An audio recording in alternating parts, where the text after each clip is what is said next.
تھوڑی دیر تو ہم نے سمجھانے کی کوشش کی تو پتہ چلا وہ سمجھنے کے لیے نہیں ہے، وہ مجھے سمجھانے کے لیے وہاں کھڑا ہے۔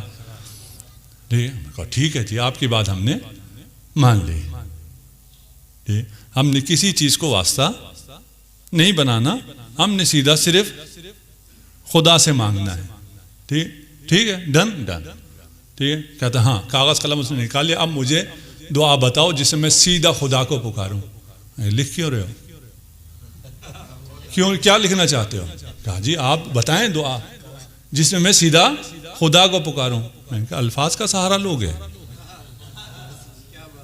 الفاظ کا کیوں سہارا لوگے؟ سیدھا خدا کو پکارو نا، الفاظ کا سہارا بھی نہ لو، افکار کا سہارا بھی نہ لو۔ اگر آپ یا اللہ کہتے ہیں یہ اسم خدا ہے، ذات خدا تو نہیں ہے نا، آپ اسم خدا کا سہارا آپ نے کیوں لیا؟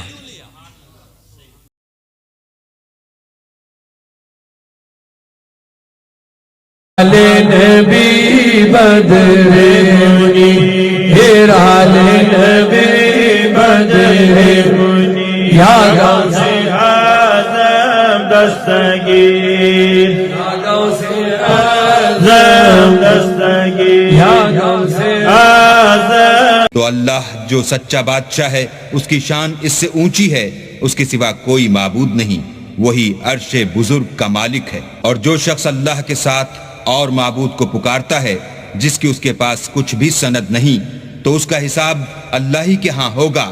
کچھ شک نہیں کہ کافر رستگاری نہیں پائیں گے۔ اور اللہ سے دعا کرو کہ میرے پروردگار مجھے بخش دے اور مجھ پر رحم کر، اور تو سب سے بہتر رحم کرنے والا ہے۔